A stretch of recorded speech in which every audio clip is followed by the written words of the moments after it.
This is the Kitchen Sink WP Podcast, episode 557. I program my own computer. We have a server crash, 404 error, page not found, links aren't working, system is crashing, system is crashing, system is crashing. Your old HTML website, barely alive. We have the technology. We have WordPress. A new website, better than it was before. Better, stronger, faster.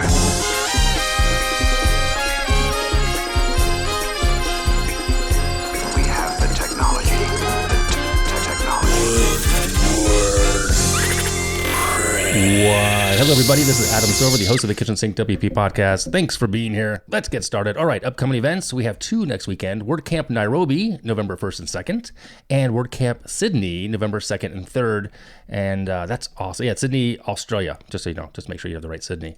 If you're in those parts of the world, by all means, go. I won't be there. Sorry. All right, moving on. Segment 1 in the news. One thing to talk about here: WordPress themes repo now houses 1,000 block themes. There are over, I believe, there's over 12,000 themes for free. Yes, but now there's 1,000 block themes. If you're into the block theme and the block theme editor, you're going to love this. I don't use them. So anyway, so that's it in the news. Yeah, kind of a light news week. All right. Moving on to segment 2 in the meat and potatoes of this week's episode. And this week I'm continuing the Where Are They Now series, which I've had over the past few months, getting updates from past interviewees. And in this episode, I'm not bringing back 2 to 3 pre-recorded submissions from guests. Rather, I brought back somebody, much like I brought back Dustin Hartzler a few months ago, maybe a month or two ago, and 3 to 4 minutes from either Dustin or this next guest wasn't going to cut it. He was a guest on episode 73. He took over the show on episode 469. Welcome back to the Kitchen Sink WP podcast, Mr. Kyle Maurer. Hey, how are you? I'm so delighted to be on this show. Yes. Again, Kitchen Sink WP. Right. So is the greatest WordPress podcast that has ever been. I don't know, but thank you. Thank you for that. And for those who may not, if you can't tell, you probably can't tell. Hopefully you can't tell. Kyle is actually here in my studio. He once again has surprised me, showed up at my house in North Carolina. And for the record, I'm still ahead of you on the contest of surprising people. Who's keeping score? Me. Anyway, yes. I got you. Yes, you did. You good. Yeah, you did. I came out of the bathroom, walked into my office to show my wife something, and the expletives came out. They did ensue. Yeah. That's not exactly the reaction I was expecting. Yeah, I did film the whole thing, but now I can't exactly post that. You have to bleep out a lot. It was quite the shocker. And yeah, I apologize for the expletives, but one day you'll understand why. That's all I can. If you get to know me long enough. Yes, this is just how you react when I. Yeah. So, okay. So I wanted to focus on this. So this episode is to catch you up to what you've been doing since you were last on as a guest from episode 73. It's been a long time. But for those who don't know, also you were in WordPress. You started an agency. For those who haven't listened, who don't know your voice, if they're new here, you got started in WP. You started an agency. You left the agency. You joined a small but mighty WP, a WordPress company. That company got acquired. Then you got let go. You joined another small WordPress company. You got let go again. You left WordPress altogether. And now you're doing operations, right? Oh, and on the side, you're doing something on Shopify. Okay. This is a lot. And you think I have a lot of things going on. Oh, I guess you summed it up. I mean, Yeah. what more is there to say? I've rode a roller coaster. And somewhere in there, you have surprised me a half a dozen times. I think I'm up to 10 or 11. You're like at 5 or 6. Oh my God. And you started a family and you have a gaggle of children. Yeah, I think that's the right term for it. Yep. It's a gaggle. So when I interviewed Dustin, kind of went back to his last 10 years, which was interesting, but at the same token, it wasn't the same. I didn't ask the questions that I asked the other guests. So we're going to kind of living in Dustin's shadow. Right. Yeah. He's a little taller than you. Is he really? I think he's like half an inch taller. We're all tall guys. We are, yeah. But who's measuring? No. Yikes. But I wanted to ask the questions I asked previous guests, as well as kind of get the path of where you are now. But so starting with that real quick, since our last conversation on the podcast, what are some highlights of your professional journey? What projects or initiatives have you been involved in recently that you want to share or talk about? It's been a while. It has been. July 20th of 2015 was when episode 73 first aired. I know, because I just looked that up. That was a minute ago. And we had not known each other too long prior to that, but that was really the early stages of our budding friendship. Yeah. And so the highlights have been everything that you and I have done together since then. We had a podcast together. We had a WordPress podcast together. We did every week. It was called Get Options. We gave satirical answers to advice questions and had a whole lot of fun. That was awesome. I thought it was one of the more fun shows that has existed in the WordPress scene, if not the most serious and valuable. But it was really fun to get to do that. Actually, my wife reminded me that 9 years ago today, as of this recording, the 25th of October, you and I went on stage together for the first time, for the first official WP battle. Right. You remember it? Yeah, yeah. I'm sure. How could you forget? You barely won. Yeah. I think that's unquestionable. We can say barely. I'll allow that, but as long as you concede that the victory was mine in that first inaugural WP battle. I always felt bad about that first battle because I had a different job. I was in a different space. I wasn't doing what I do now full time. You got excuses. I do have. You got excuses. The excuse was I wasn't off book for the rap. It was a rap battle. We did. This was a WordCamp. Right. A real WordCamp. We were doing a presentation, plugins versus themes, representing both. And we presented our arguments in the form of a rap battle in front of a live audience there in Ann Arbor, Michigan. I had the hardest time saying the word deprecated back then for some reason. Remember? Yeah, that and staying in rhythm. Right. Wow. So it's been a while. So it's been 2015. We're almost 10 years later since you were on as is that the last time you were really on as a solo guest?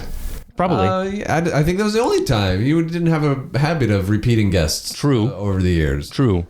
Dustin did a few. I'm a loyal listener to the show. Dustin was on a few times as a guest. You've been on, but we had to get options though. That's different. Whatever. Okay. Here nor there. Yeah. I've been in the scene. Right. You and I have done many things together. We did multiple other battles at different WordCamps. Right. After the initial rap battle. And I won all of those. Yeah. Maybe. Yeah. Those were tougher competition. Yeah. But we did really fun, memorable things. We shared a stage quite a few times at events. We attended a lot. We vacationed together personally. Mm-hmm. We've gotten to know each other's families. You're like really probably the most meaningful relationship that I've developed in my years in the WordPress community. And that's saying a lot because I got to know a lot of very special people in the decade or so that I was a very, very active WordPress enthusiast. Yeah. So I'm curious, how long now would you say you've been out of the space? Well, out is, I guess you could, it's the easiest way to say it. I'm not fully out of WordPress. I actually, as it happens, I do have like one client that I'm supporting with some development work on the side, a close friend. CNN.com, right? It's a small bit. I didn't want to name drop. You probably should bleep that out. Okay. Anyway, I do still a little bit of WordPress on the side and stay in touch with my WordPress friends. And I'm still following the news. I haven't unsubscribed from the WordPress newsletters. This was a big part of my life. Right. WordPress was a big part of my life. I didn't have a family at the time. I had very little else in my life, but I went all in. Much like you, I went all in on WordPress, fully participating in that community in every possible way that you could. Right. In the 10 years that I was really doing WordPress every single day, I made plugins and I made themes and I contributed to the open source project in a variety of ways. I volunteered at conferences, spoke at them, sponsored them, attended countless, I don't even know how many events I participated in and organized meetups multiple times a month for years and years. I mean, everything that you could do, not to mention podcasting and all that other stuff. All the things you could do in that WordPress community, I did. Right. And it was wonderful and it was rewarding and it was really an enriching period of my life. And then this industry changed. Yeah. It changed fast. Well, for you, it changed differently because... I would argue it changed for everybody. Do you think so? Because of COVID? Do you think it's because of pandemic? So a lot of things happened at once. Right. We get to around the 2020 time frame. Okay. COVID basically killed all the events. Right. For multiple years, events were dead. Across every industry, but specifically for what we did in the space, going to conferences, going to WordCamps, didn't happen. They were a big part of this community. Because we all work remotely, everyone in the industry for the most part. So the conferences to us were like getting together, seeing friends. Yeah, it was huge. How we maintained those relationships. Right. It was how a lot of like deals were managed, and new businesses were flourishing, and new users were indoctrinated, and the people joined the cult. Talent was recruited, and a lot of things were happening at these in-person events. It was a big part of the industry. So when those were gone, I think the whole landscape changed significantly. True. But it wasn't just that. Okay. Also, the other things that happened, it was kind of a perfect storm of a few things. The events disappearing, money arrived in WordPress. Big money.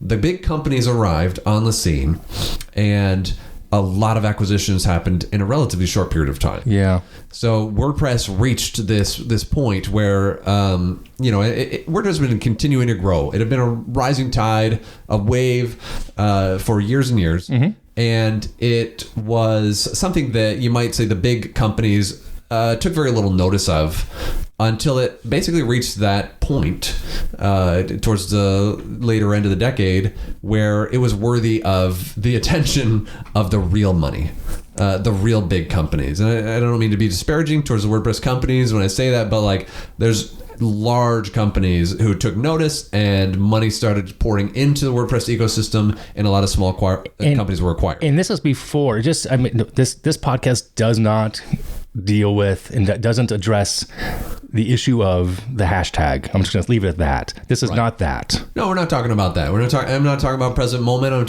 This is one individual's commentary on how the economics of WordPress evolved. Right. And it changed towards the later years of the previous decade. A lot of money was infused into the ecosystem, resulting in a lot of consolidation. Right. So the consolidation was very rapid. It was really a couple of years. It was that acquisition. On post status, there was always the ring the bell. Another company's been acquired. Reset the counter. Yeah, right. 0 days since another WordPress. Who set that up? It was David Bissett. Maybe? David Bissett. Yeah. So anyway, that had a profound impact on this ecosystem because you and I remember back in the day, in the early days of our participation in WordPress events, we would go to these events and they'd be big and they'd be thriving and there'd be people everywhere. And the thing is, you would look around and you would see most people are representing themselves. Right. They're there for it's a big hundreds of people. Right. And they're all essentially representing themselves, maybe an employer or small team or something like that. You know, we're looking up to the big companies. We're like half a dozen people, whatever, like Rocket Genius and 10up and stuff like that. Those are small companies, but to us, they were huge. Right. True. And over the period of a few short years, you would be able to go to a WordPress event and the entire dynamic was different because you would look around and you would see teams represented. You would see, instead of 150 different individuals, you would see a dozen companies represented. The same number of human beings present at the event, but the number of entities represented was drastically smaller. This consolidation occurred very rapidly, and that changed the landscape significantly. So I knew all the people. Right. You did too. Yeah. We were connected and in tune with all these people, and I had this sense that oh, this is great. This is a great time to be in WordPress. I'm highly employable. I could lose this job or quit this or whatever, and I'll find a new job tomorrow because I know all the people who have all and some of it was.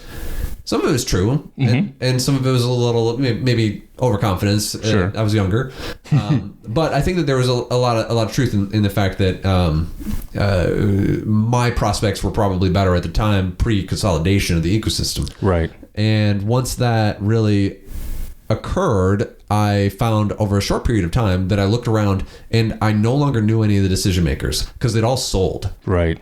All of my friends had sold their companies, and they were no longer in positions. Just say yes, come work with me, come work for me. Yeah, they couldn't offer me a job if they wanted to. Right. And these companies were changing, and the economics of the whole. Maybe they could have offered you a job and they didn't want to. No, we're not going to go. Okay. Maybe, but things were very different. Right. Not to mention, after years of lacking those in-person events, many of those relationships were kind of dwindling. So a time arrived where I looked around and like, I have like weaker connections than I used to. The landscape looks so different. I don't know as many people in positions of authority. All of those small companies that I was connected with, or that I had, skills and experience that would be valuable to, were no longer really existing or existing as they were. And that kind of changed my prospects. And all the while, my personal life was changing quite a lot. As you know, my family changed dramatically over a pretty short period of time. So did my income requirements and my responsibilities and expectations and the values that I have.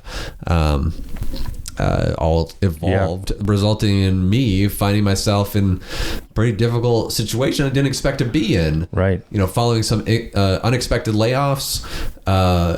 It's not that long ago, Adam, that I would have put like job security as like the lowest on my list of concerns. Right.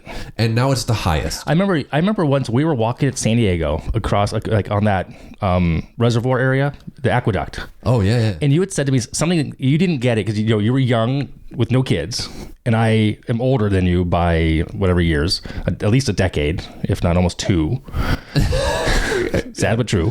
Right. And you were like, why don't you just move? Or why don't you do this? You didn't quite get the concept of the fact that I had responsibilities and my kids had, we had these roots in Southern California. Right. And you're like, just cut your costs. It's not so easy, in that sense, in that way.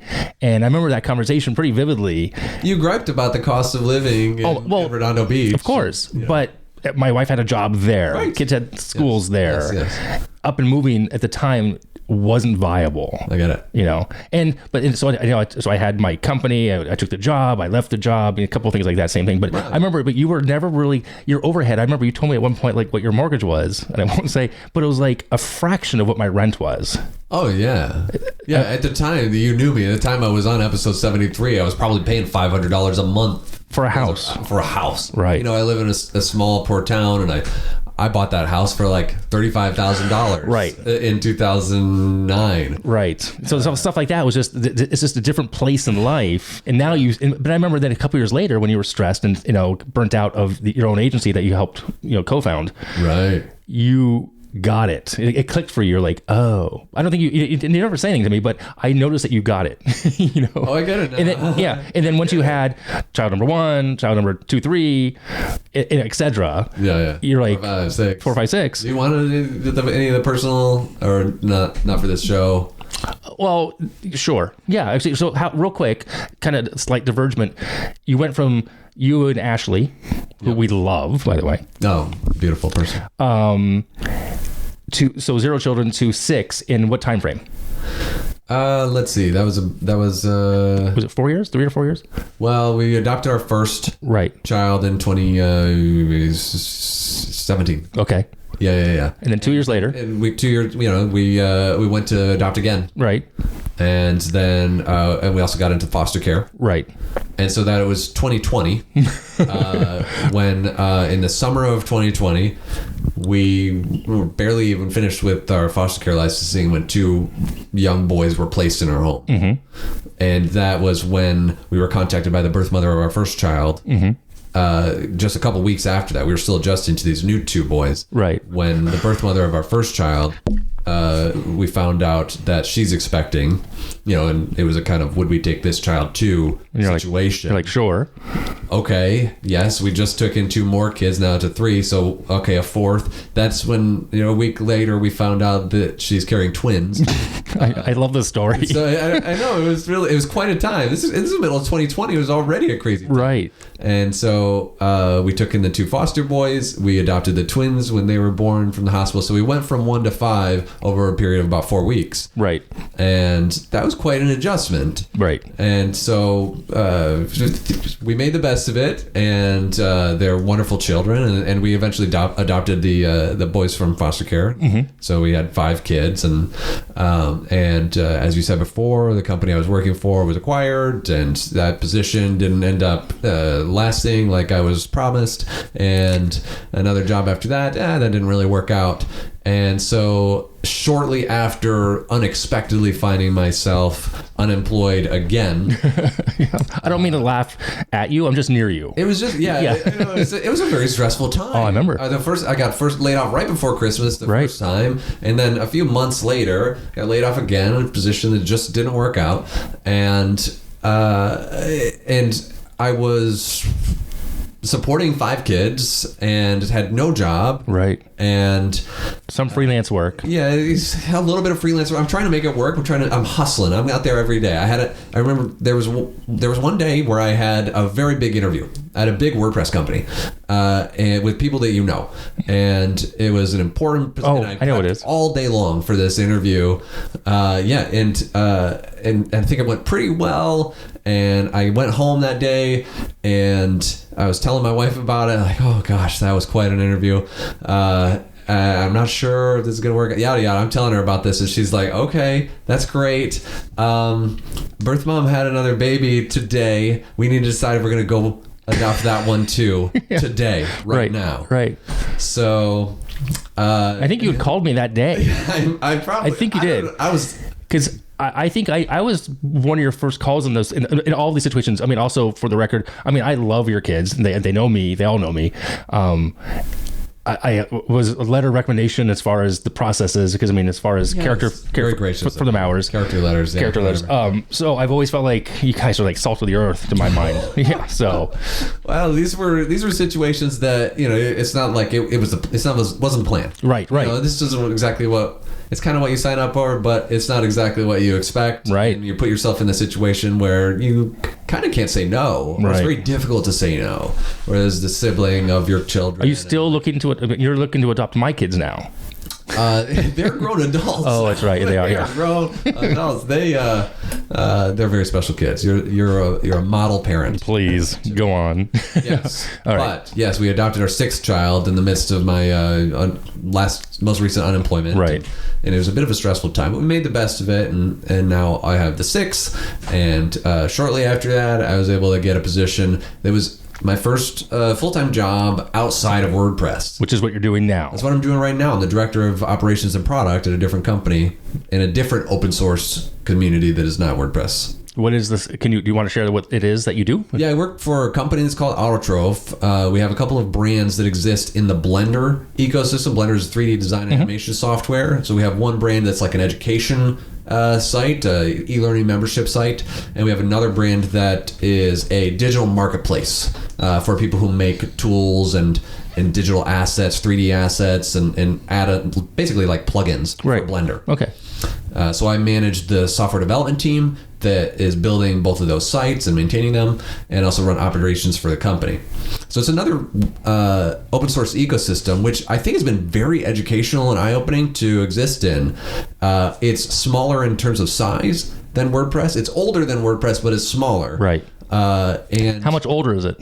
The original incarnation of the Blender software was built in sometime in the 90s, and it wasn't until the early 2000s that I think it was really like open sourced and distributed widely. Right.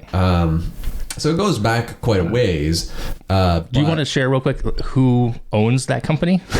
Who owns the company you work for? The company I work for right that connection. Now, yes. One of the co-owners of my current employer is Jonathan Williamson, who is the twin brother to Pippin Williamson. Some of you may know from the WordPress industry. I worked for Pippin Williamson for 5 years at his company in WordPress. Right, Sandhills. Acquainted with his brother Jonathan. So now it's funny working for the twin brother. The identical twin. they are identical. I know. Twins. Yes. I remember I didn't know that the first time I saw him at a WordCamp, and I'm like, hey, I mean, I think I'm like, I kind of like wave. I'm like, hi, Pippin, and he ignored me. And I told this to somebody else like at lunch, and they go, oh, well, it might have been his brother. I'm like, what? He goes, he has an identical twin brother. I'm like, that could be it. That's a good one. Yeah. I had no idea. That was probably my twin. You're right. Yeah. My twin's just a jerk. And then when Pippin actually said hi to me the first time, I'm thinking, you know who I am? I was like, yeah. And I remember meeting, not that wasn't the first time, but I remember the last time I think I talked to Pippin, we were playing cards at Pressnomics, some game at the Airbnb you guys had, but it wasn't like a game in English. It was like Klingon. No, it wasn't Klingon. It was some weird game. Oh, you played that? I hated it. Oh yeah, everybody hates it the first time. I still hate it. Oh, that's Anyway, my favorite. what's the game? What's it called? We don't need to talk about it. Okay. Now it's a hazing ritual for new hires. Okay. You have to play it. Okay. Anyway, so I want to kind of bring us back. So that's the side story of family and your changes in life. A lot in The condensed version. Yeah, the condensed version of all that. And I've seen it from the people listening. I mean, I've seen it. I've loved it. I've loved every minute of it in a much older brother supportive way, best I can. Honestly, that's how I see you. Yes, you're like a father figure. Quick note: your dad didn't realize I was closer to his age than yours when I met him the first time. Yeah, he's like, "What?" Yeah, I'm like 4 years younger than your dad.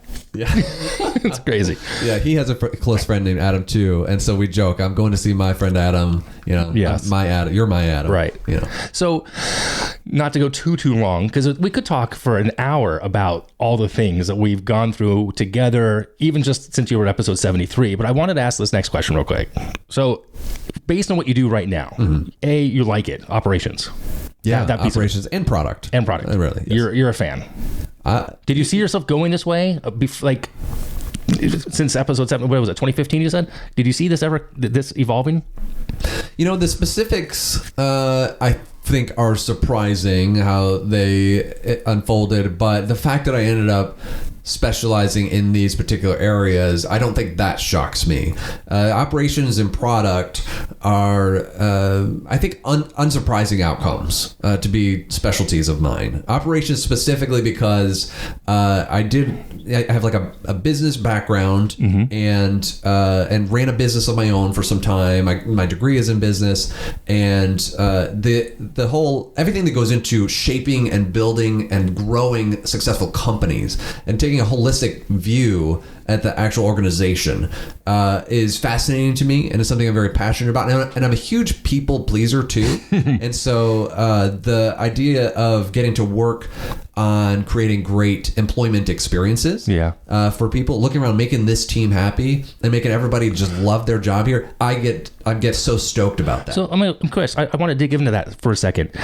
That's what you're doing now, and you enjoy it. And I see the passion in it. When I talk to you about this, even though sometimes you have some hiccups, we've talked offline about stuff. Sure. What do you think was missing? And how do I want to word this? I guess the question is, why didn't you do this for your own company?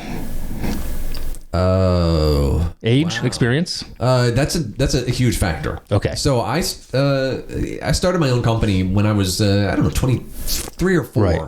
I was very young. Okay. Didn't have a ton of experience. I'd worked at one kind of like shady, crappy agency, which I remember you told me. Yeah, I remember you told me. Yeah. Sucked, and they were like committing crimes, and I was eventually like named as an accomplice in a class action lawsuit against them. Like it was a bad place, but that was the extent of my like professional experience. Sure. Then you went on your own digital agency, and I went on my own right after that. And then it was trial and fire. Then it was just year after year of just like selling for everybody, saying yes to anything, regardless of whether I knew how to do it or not. Did you start that by yourself, or did you start that right off? I started that with a partner that you don't know, actually, like a different guy. Okay. And then he left, and I partnered up with Steve, who you are acquainted with. Right. And then we were partners for 5 years. Right. And so that was just a learning experience, just understanding how this ecosystem works and how to build websites and hire people and all the basics. And at the largest, real quick, at that company with you and Steve, how many employees? Just the 3? Was it you two and then you had a developer? We had a couple full-time developers at the time that I left. Joel and Eric were both Eric, full-time employed by us at the time. And, so maybe over the years we had some others. So I'm guessing that you couldn't really implement what you know now, what you do now, because your company was young, you were young, and your company was small. It didn't really have the scalability, or it didn't have the size at the time to do what you do now. Yeah, I expressed it at the time a little bit when I left my own company and to go work at Sandals Development, at like an actual software company with a bigger team. That I've been doing the agency thing for some time, and I was having the experience of kind of like the rinse and repeat process. Yeah, I felt like every time I engaged a new client, I was getting to do A, and sometimes if I was really lucky and it was a great client, I might get to to do B. And maybe for the best clients we ever had, I got to do C. But most of the time, it was just another client. I was going back to A.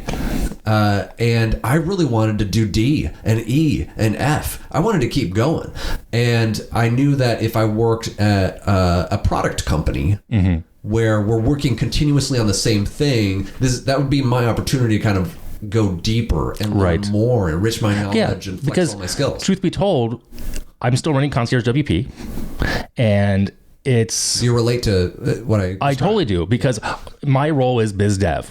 It's all I, in theory, do. I mean, I took 6 months off to build something new in public. Did not go well. People know that. Yeah. But it's repetitive. It's the same thing. Yeah. And I'm over that part of it. It took longer than I did. Well, and I blame you for the longevity of my company. Because one of our, on one of the Get Options podcast predictions episode, you said, I will leave the agency and take a job. And in the back of my head, I like, challenge accepted. So, and then my main goal was to do 1 day longer than you lasted at your own agency. Yeah. And now it's been like 3 extra years. And I'm miserable. Your point. I know. You're the winner. I can see. Yeah. I mean, part of that is because of our jovial / competition. It's not really competitive, but it's barely there. It's like 1%. I hadn't really reflected on how much competition there is. Listeners are probably observing that, but like we had the WP battles and we compete to surprise each other. Right. Of course, we can never plan a trip where we're going to see each other because it has to be a surprise. For the record, by the way, I just surprised you and your wife knew. Ellen and I came to New York a couple months back in the summer. Oh yeah, my wife and I were trying to celebrate our 15th anniversary in a romantic destination, and Adam crashes that. Yes, I cleared it with your wife. She's like, that'd be awesome. I said, I totally get it. If you don't want us to show up, we won't. It was She's a like, delight. You said, come on over. It made it more romantic. Right, clearly. But the truth be told is I took your words almost not like as a challenge, but more like, I'll show you. That's my brain. It's so funny. You're right. That's how my brain worked at the time. Like, I can't fail. I bet you can't learn guitar. Ooh. Challenge accepted. Because that's right. Of course, the joke is not the joke. I'm looking at a guitar that you sent me for my birthday years ago. Yeah. I know like 2 chords still. There it is. Yeah. That thing's not even tuned. It's not tuned. All right. Moving on here. Okay. Back to the topic at hand. So in what you're doing now, looking ahead, I'm curious, what are your current goals, aspirations, professionally speaking? Right. Okay. Yeah. There are a variety of things that come to mind. With my current occupation, I am excited about a lot of what I'm getting to do. This is an empowering position, and I'm managing a larger team than I've ever managed before, and I'm working on larger scale projects than I've ever gotten to work on before with new technologies that I've never. So there's a lot that's really exciting and cool right now, and I'm helping other software developers under me really grow and develop, and I'm working on really making an impact on this company and its growth. So there's just so much with this company that I think I can accomplish and that we can accomplish together. I'm pretty bullish on the future of this company and this niche that we're in. So that's not very specific, but any concerns on being acquired and consolidation of the industry? Not on the immediate horizon. Like this is a different landscape. Right. I'm like Autotroph is like I'm trying to think of what the best analogy would be in WordPress, but it would be one of the bigger companies. You know, this would be, there aren't many other big players. This isn't as commercialized as WordPress was in our day. Okay. And so it's more like we're the 10 Opera themes or Rocket Genius or one of those or Osmotive or any of those companies. Right. We're that brand. Okay. And so if anything, we could end up doing acquisitions in the future, provided our finances allow, we continue to see the growth that we want to see. Right. We could be that big fish that's acquiring smaller brands. So you guys looking to acquire a small WordPress agency called Concierge WP? I mean, for no good reason. Let's why don't you send me a term sheet? Take that offline. Yeah, let's take that offline. I hate that corporate jingle stuff. I have side projects that are interesting and fulfilling to me. You know, like over this past year, a friend of mine and I started for the first time ever, and this has been a very fun learning experience. I started a B2C physical product business, which is totally a major departure from everything I've ever done. And where's that being hosted and sold through? I actually have a lot of our products are sold on Amazon. Right. And I also have a Shopify store. I know, which I thought was shocking, but it makes total sense. People ask me all the time, what about Shopify? I'm like, it's great if you're willing to spend the $39 a month no matter what, sale or no sale. Right. Don't want to have to manage other stuff. You just want to focus on that product. Then sure, go for it. Right. In your case, it made total sense the minute you told me you have 6 kids, you have a full-time job. That takes a lot of energy for you. So it made total sense not to have to worry about anything else from the technical perspective. Yeah. That's all. It's huge. Not that you don't know how, but there's no reason to. Yeah. Who knows if I'll do something different with it in the future. Right. But this has been a fun learning experience to have this kind of side passion project. Right. I've never before done anything B2C. Right. I've never before done anything physical product.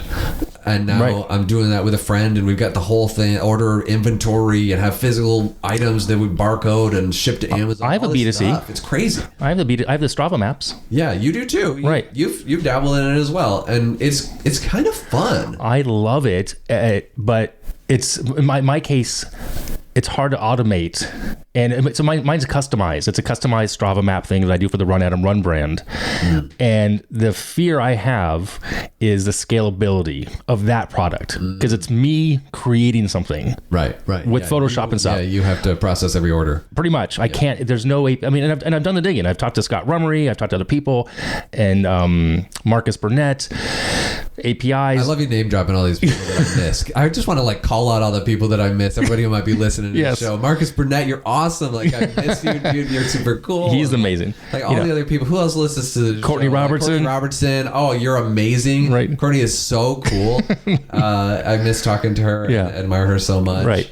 So that's all I think. I'm trying to remember who else would. Dustin, you might listen. He might listen. He does, yeah. Dustin, hey man, what's up? What's up? But it's hard. My fear on that B2C is, especially in this product, it's difficult. I'm afraid of being successful. I hate to say it that way, but I'm trying to share it other because of the time. There's that. You overthink stuff. Well, okay. It's a thing. Yeah. All right. I have a couple more questions for you. All right. Actually, so I only have really one more question, and it's really wrong, in my opinion, to even bring it up and put you under the microscope of this. I know you like Oreos. Love them. Right. It's like your favorite thing. Yeah. But you like non-traditional Oreos. Like you like the other flavors. All of them. Why? I don't think that's wrong. I don't think they've made a bad one. Oh my gosh. So I have a list here of things you haven't tried yet. I've been looking to buy them for you. They're hard to find or they're super expensive. Yeah. You want to try churro, Sour Patch, and White Fudge. I've had them all. Oh, you've already had those now? I love them. Ugh. I love them. Yeah, you're never coming back on the show now. They're so good. The Sour Patch Kids, those are awesome. White Fudge covered, those are incredible. I could see that one, trying that one. Those are so good. Okay. The other question I want to ask is this. Have you tried the Coca-Cola ones? No. Have you tried the pumpkin spice ones? No. Have you tried the lemon? You're killing me. Have you tried the peanut butter fudge? Stop talking. They're all so good. I'm gonna hit mute. I love Oreos. Actually, so again, because you're here in person, which I didn't know was happening until it happened.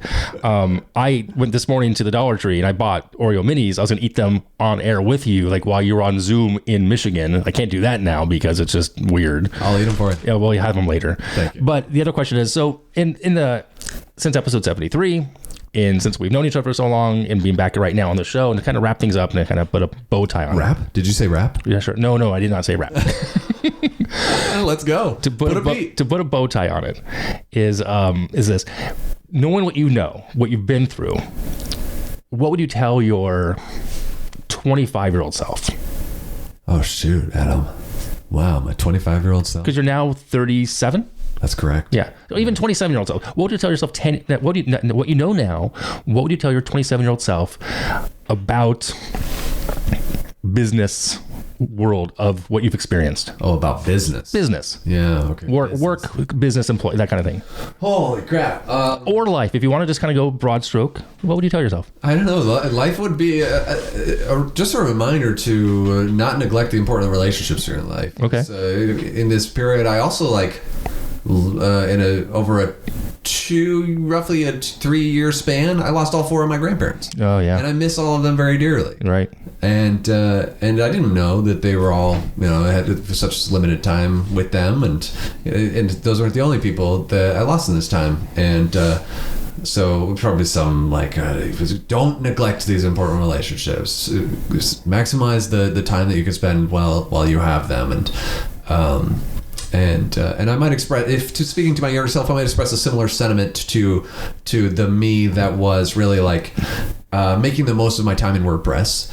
I was building a lot of relationships, making a lot of friends, attending a lot of events, and having a lot of fun. But it was often stressed and worried and insecure and imposter syndrome stuff. Yeah. And very self-conscious of my own perception of my lack of success, even though I was making good friends. But it was such a special time, and I'm not sure that I was able to just live in the moment and enjoy it and appreciate it. And I didn't appreciate the fact that it was as fragile as it was, because now I miss it. Right. I look back on those good old days very fondly, and am sad. I'm sad that I'm not getting to participate in that anymore. So speaking to my younger self, it would encourage me to live in the moment and really appreciate the seasons that are positive and enriching, and all the people and the opportunities that were so abundant at the time. Right. And just enjoy it, and don't worry too much, because you're gonna be fine in the end. But enjoy the time that's there. Yeah. See, I would. Maybe that's a little cliche. No. You want me to take another stab at it? You want me to find something better? No. I mean, on the flip side of that coin is, I kind of agree with you, but I would have said just to stay with Joomla. Okay. I'm kidding. Clearly. Yeah, with your age and wisdom comes some brevity that I still have to learn. I'm long-winded here. Brevity or levity? Yeah, maybe both. That's a rap. Brevity and levity. That's our new rap names. Okay. No, it's not. Brevity and levity? Sure. Okay, then. I'm both. You're neither. All right. Well, with that, this has been a bit of a longer episode, so I want to again, we could go on for hours, but we're not going to. Yeah. So, any last words?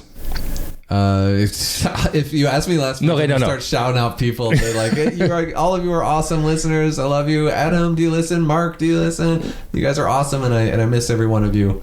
And thank you, Adam, for having me. Of course. Thanks for coming back on, and I'll see you in another 100 episodes or so.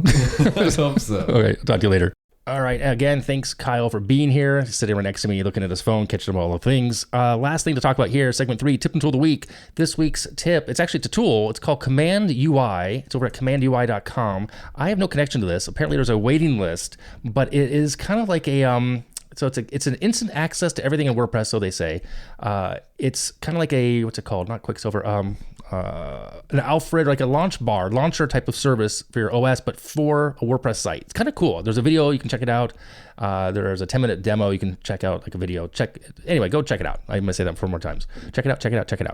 Okay. CommandUI.com. Moving on, that's it, I guess. Wrapping it up here. If you have any questions, go ahead, send it in via email, adam@KitchensinkWP.com, or use that SpeakPipe function of the website. If you want to support the show, become a Patreon. If you want to sponsor the show, you can do that too. Form on the website. You can buy me a coffee, all those things. So thanks for listening. See you next week. Now go out to some awesome things with WordPress. All right. Bye-bye. And we're out. Do you want to say anything? I love you.